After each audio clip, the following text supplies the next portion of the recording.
How to choose a college when you're applying to Oxbridge. Hi guys, this is Ilya, and if you're new to my channel, I'm a third-year undergraduate studying natural sciences at Jesus College at Cambridge. I've put timestamps in the description so you can jump around to the bits of video you care about. This video is aimed at prospective undergraduates, but this can be useful for postgraduates too. And just to summarise, a college is where you'll be living throughout your degree. It's where you'll be eating and sleeping. If you'd like to know more about how the college system works and what difference it makes to study at different colleges, I'll be making videos about those soon. Now I'll get straight to the point, and here are the things you should look at when you are trying to choose which college you want to apply to. First of all, find out which colleges you are eligible to study at. Some colleges are only for women and some colleges are only for mature students, for example.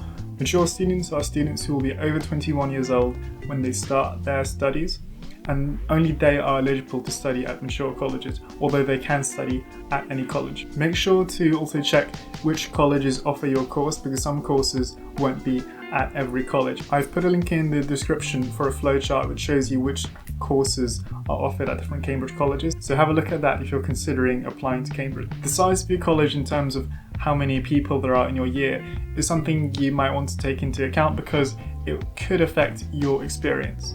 Some colleges are tiny with only 70 people per year, but some colleges are massive with like 200 people per year. If you're in a smaller college, you might get to know people better, as in you'll know a greater proportion of people, but it means that stuff will spread much more quickly, for example, so everyone will know everything about you.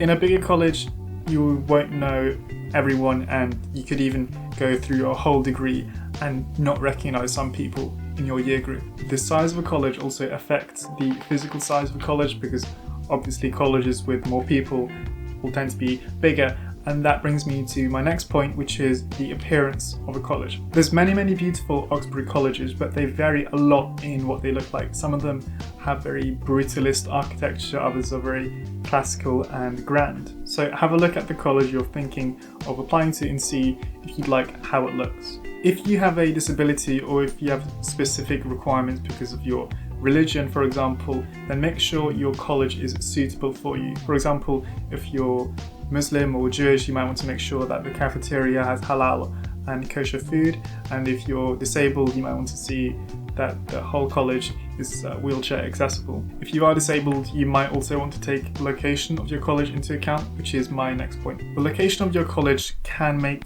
a big difference. Although both Oxford and Cambridge are not very big and the colleges are not too far apart, everything is usually a 5-minute cycle away. It can make a difference when you're particularly close to something. A few things you might want to consider is the location of your college relative to the centre of town, where the nightclubs are, where the sports centre is, or where the river is. So if you're thinking about a specific college, look and see where it is on the map and see if it works out quite well for you. The next thing you should look at is the facilities that a college offers.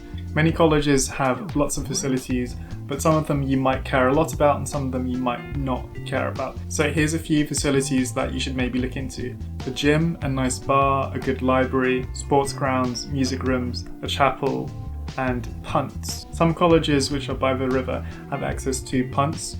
Sometimes they're free, sometimes you just pay a small amount, but you should definitely look into whether your college has one, because they can be quite fun. So depending on which facilities you like to have access to, the facilities of a college can help you decide which college you want to study at. Reputation of a college is also something you might want to consider. Some colleges have a very academic reputation, whilst others might have a more sporty reputation.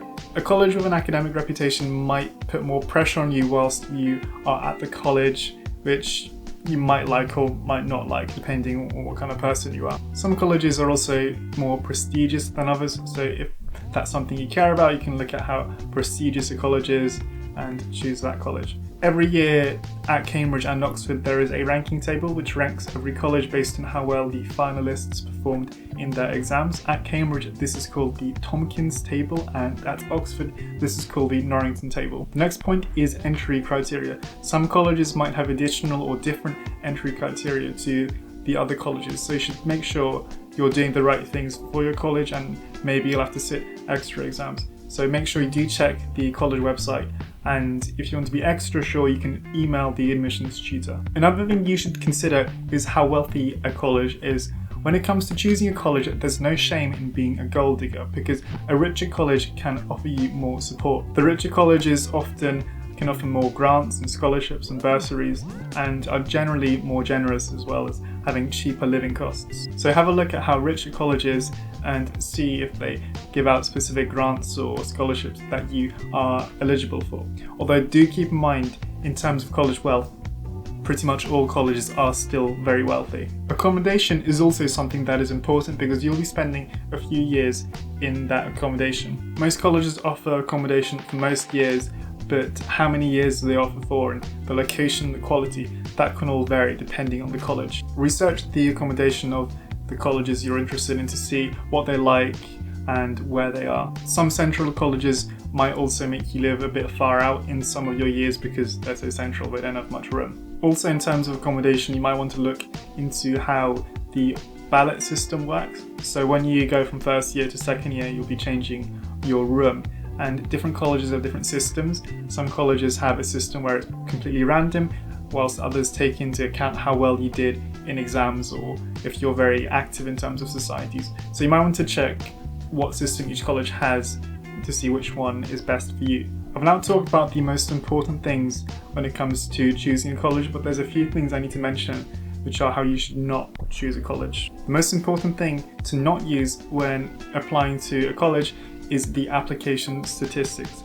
When I say this, I mean the number of applicants that college typically receives. This is not a good idea because it might tell you how many people apply for a place, but it doesn't tell you the quality of the applicants, and that is ultimately what matters.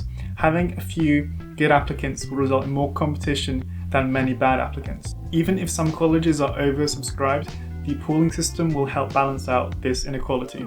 Another thing you should be careful about is choosing a college based on the academics at that college. You might be interested in being taught by a specific academic, but often you will not be taught by people at your college. For example, for my first 2 years at Cambridge, most of the people who taught me were not based at my college. However, you will be more likely to interact with academics that are at your college. So if you really want to get to know a specific academic very well, then I guess you could take it into account when you are choosing a college. But there's no guarantee that they will teach you.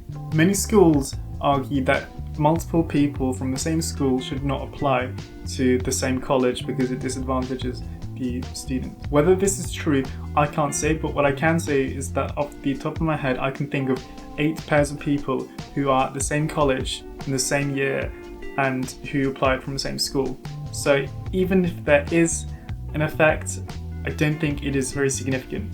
I just say apply to the college that you really want to go to and don't let others put you off. If you'd like some help with choosing a college, I've made a detailed flowchart that helps you decide which Cambridge college you should apply to, and I've put a link of it in the description. There's also a few resources I'd recommend you look at if you want to know more about colleges, and I've put the links in the description. Once you think you might want to apply to a college, I strongly recommend visiting their website, and if you can, visit the college as well in person, but I understand that nowadays that might not be feasible. Thank you very much for watching. If you have any questions, suggestions, whatever, put it in the comments, and if you subscribe, I will reply to you. Also, I've just launched my Instagram, so if you would like to follow it, that'd be great. I'll be using it to post about my future videos, and I'll use it to collect questions from you guys so I know what videos I should make. Thank you.